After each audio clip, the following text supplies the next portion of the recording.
E vamos à personalidade do ano. Ele é polêmico, messiânico e pacifista. Sua canção preferida é Imagine, de John Lennon. Seu sonho é a mudança total de mentalidade do ser humano.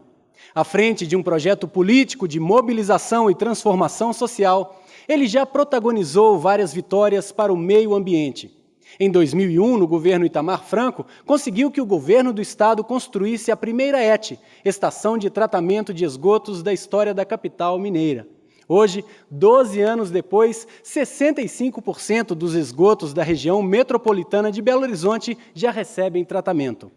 Graças à sua luta e visão ecossistêmica da saúde humana, a partir da revitalização dos cursos d'água, algumas espécies de peixes do Velho Chico já sobem novamente até 400 quilômetros pelo Rio das Velhas acima, de Pirapora até as suas nascentes em Ouro Preto. Até Dourado já foi visto a 80 quilômetros de BH. Em 2010, para comemorar essa despoluição possível, ele convidou Aécio Neves, Antônio Anastasia e Márcio Lacerda para um mergulho no Rio das Velhas, o que aconteceu literalmente. Foi fundador do PT, perseguido e exilado pela ditadura militar. Ao se emocionar com as primeiras fotos da Terra vista da Lua, não teve dúvidas. Diante da beleza e autossustentabilidade da natureza, da grandeza maior e planetária da causa ambiental, trocou a luta armada pela luta amada.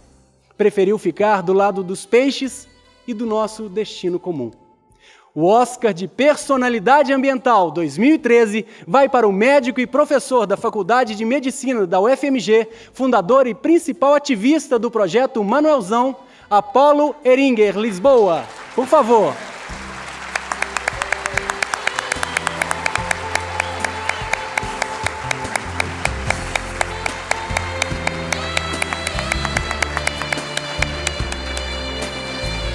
Para a entrega do prêmio, convidamos a ministra do Meio Ambiente, Isabela Teixeira, e o prefeito de Belo Horizonte, Márcio Lacerda, acompanhado da diretora de Sustentabilidade da Vale, Vânia Somavila.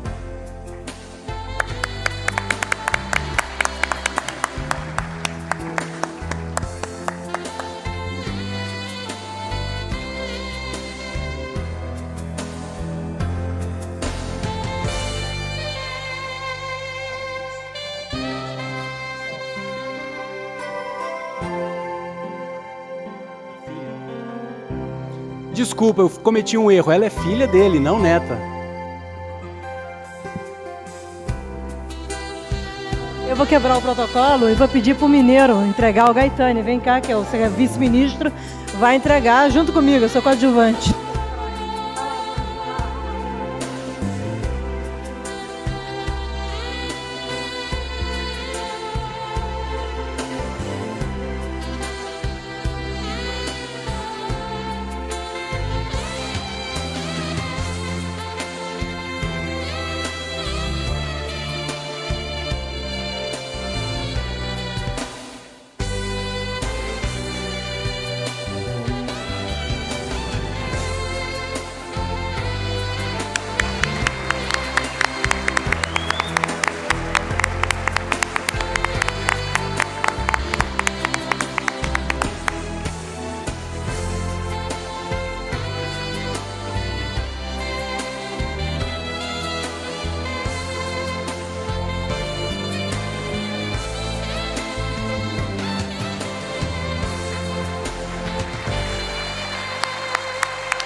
Bom, todo mundo aqui orgulhosamente se disse técnico e eu tenho o prazer de dizer que não sou técnico.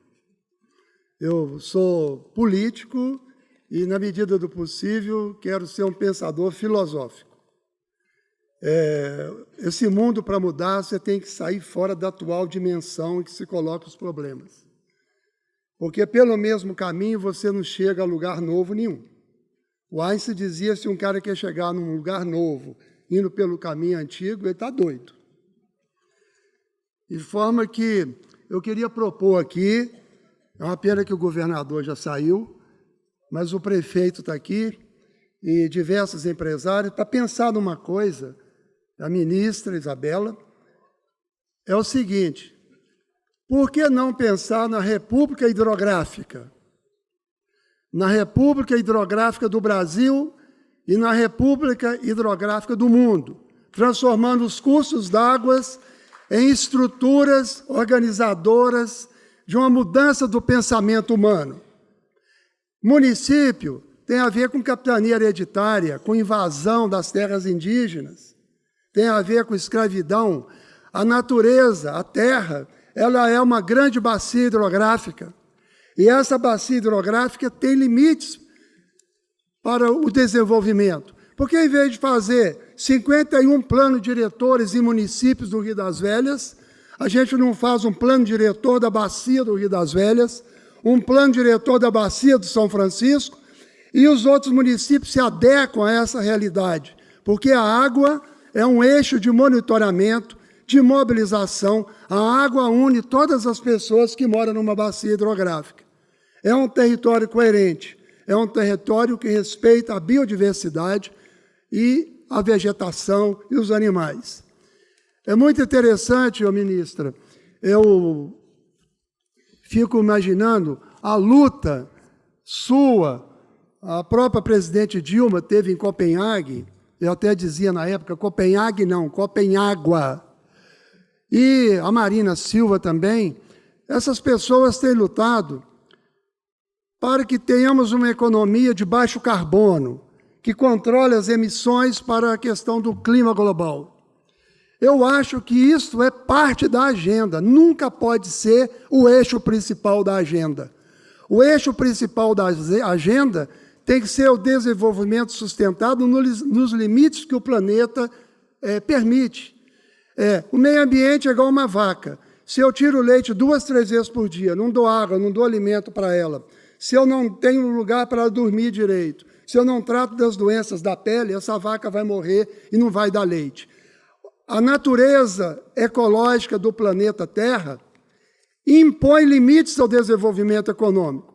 Aliás, impõe limite ao crescimento. O crescimento não pode abandonar a ideia de desenvolvimento. E o crescimento do planeta, em termos de ecossistema planetário, precisa de reconhecer que a ecologia é professora de economia. A ecologia é professora de economia. Os economistas, os administradores, deviam aprender com a natureza, com a ecologia, com os ecossistemas, a produzir, integrando o ecossistema, conservando a energia, não destruindo os rios. Imagina um mundo sem rio, um mundo em que todos os peixes estão sendo exterminados. Isso é insustentável. Agora, sustentabilidade não é marketing, não é propaganda.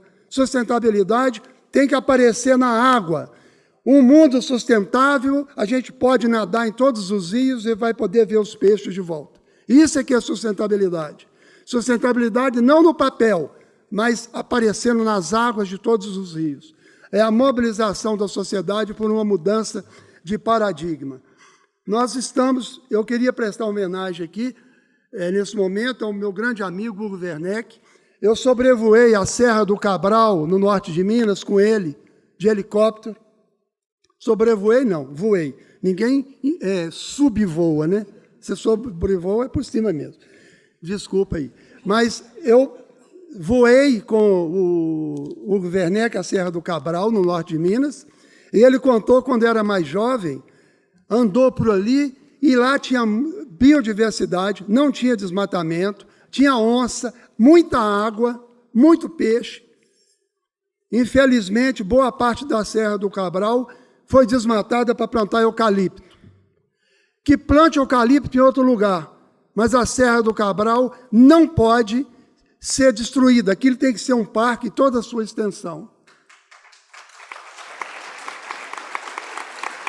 Eu queria dar uma ideia, porque muita gente pensa que ambientalista é contra a economia e o desenvolvimento. Eu sou a favor que todo ser humano tenha casa, comida, tenha a televisão, tenha o seu smartphone, tudo. Só que tem o seguinte, tem que priorizar o transporte coletivo e não desmatar o cerrado para plantar cana. Não adianta desmatar o cerrado, plantar cana e falar que é economia verde. Economia verde é se eu tivesse mudando o modelo de transporte, fortalecendo o transporte coletivo. Então, eu preciso de mudar várias coisas no mundo. Eu construo um prédio hoje, moderno, chamado, contemporâneo melhor, que usa ar-condicionado o dia inteiro e usa luz o dia inteiro acesa. Tem prédios aqui construídos há 3 anos e que é assim. Por que não fizeram com ventilação e uso da luz externa? Então, tem que mudar a arquitetura, tem que mudar tudo. Nem sempre é necessário produzir mais energia. Nós temos que ter menor demanda de energia, porque o que tem mais é desperdício. Agora, nós vamos construir um mundo melhor para todos. E se eu quero baixar o preço do alimento, eu tenho que aumentar o consumo de proteínas vegetais e não ficar aumentando o consumo de proteína animal, porque eu acabo criando 2 economias. Eu tenho que desmatar, criar boi, porco, galinha e não sei o que mais. Aí eu alimento isso, gasto água, gasto energia, desmato, para depois vender carne para alimentar o ser humano, que vai ficar doente porque comeu demais. Sal, açúcar e gordura não podem ser com fartura, senão você vai para a sepultura e de forma prematura.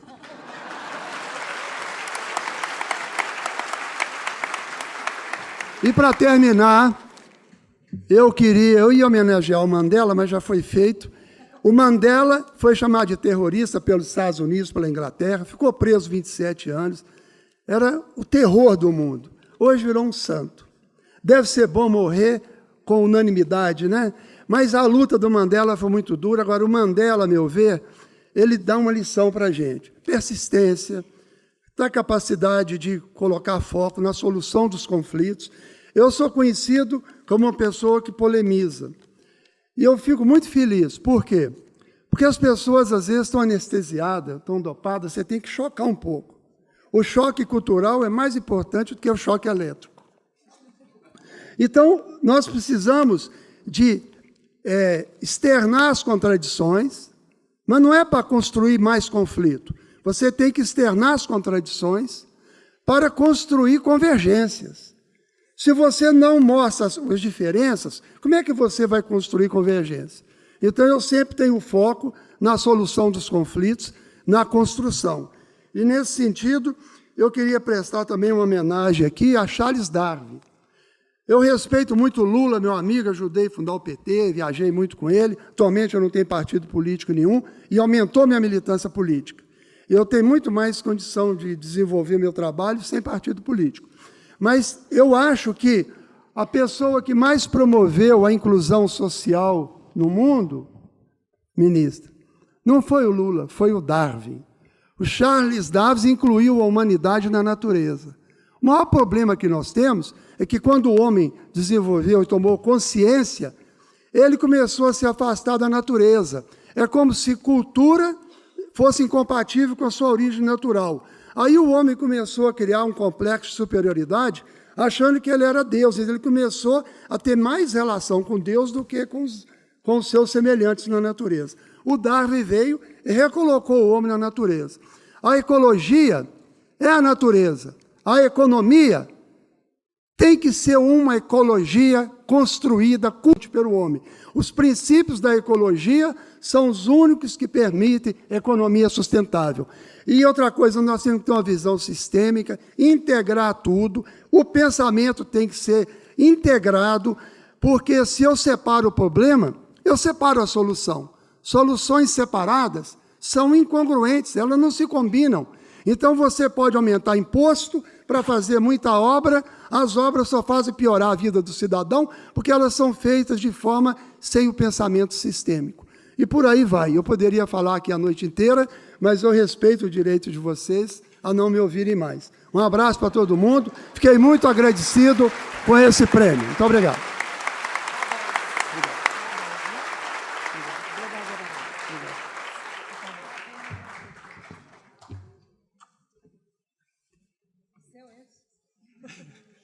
Tchau.